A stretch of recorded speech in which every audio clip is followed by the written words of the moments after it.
clairement, j'ai eu la peur de mourir.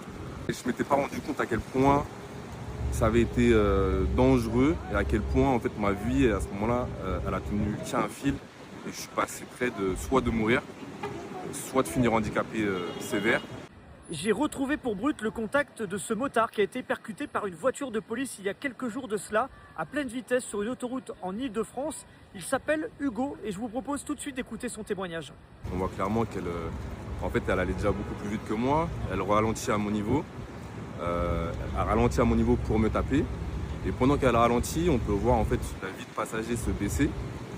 On voit un bras sortir et le bras qui s'arme pour venir me frapper au même moment que l'impact. Et ensuite la voiture réaccélérée pour repartir.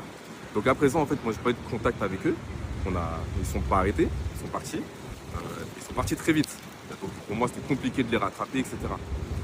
Après ils étaient dans un bouchon bloqué, donc je suis revenu derrière eux.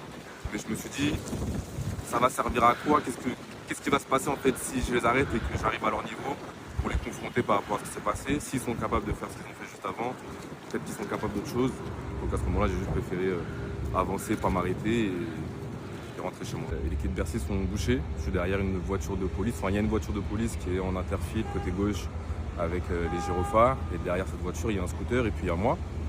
Comme c'est bouché, on ne peut pas passer, on reste derrière cette voiture de police. Et puis à un moment donné, il y a un petit espace qui se libère à droite. Donc je me mets dans cet espace, donc je suis toujours derrière la voiture de police. À ce moment-là, j'attends quelques secondes pour savoir est-ce qu'elle va s'y insérer, la voiture de police, dans cet espace, ou est-ce qu'elle me laisse passer. Comme c'est souvent le cas, ça m'arrive souvent que des voitures de police en gyro, même en gyro, justement laissent passer les deux roues.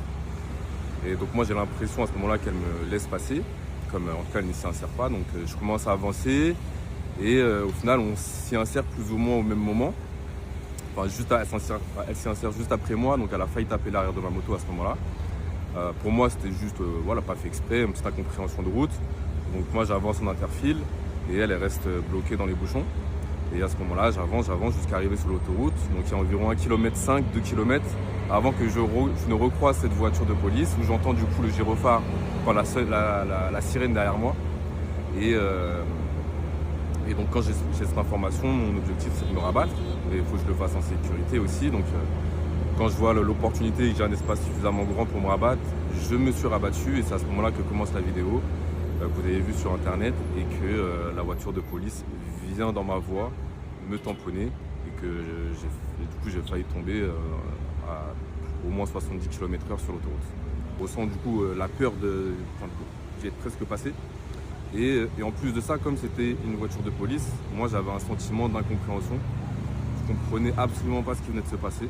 Je n'arrivais pas à l'expliquer. C'est pour ça qu'on peut voir sur la vidéo, je regarde le scooter qui est à ma droite, il relève sa visière, on se regarde et on ne comprend pas. En fait, on comprend pas.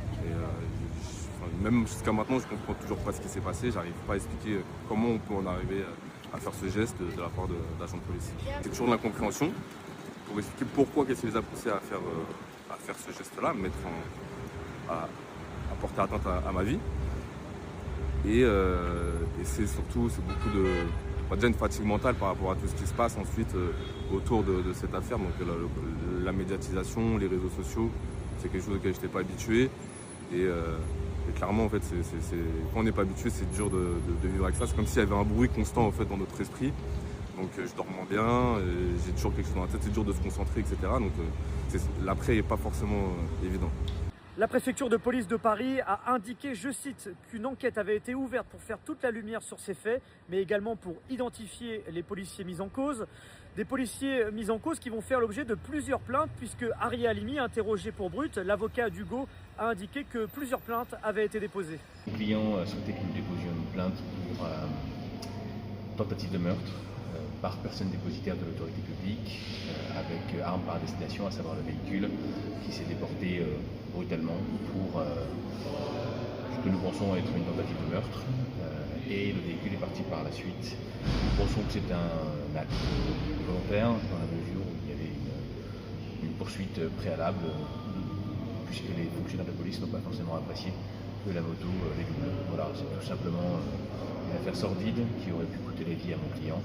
Et donc une plainte a d'abord été déposée à l'IGPN pour tentative de meurtre. Une nouvelle plainte avec constitution de partie civile devant le doyen des juges d'instruction va être déposée pour faire ouvrir une instruction sous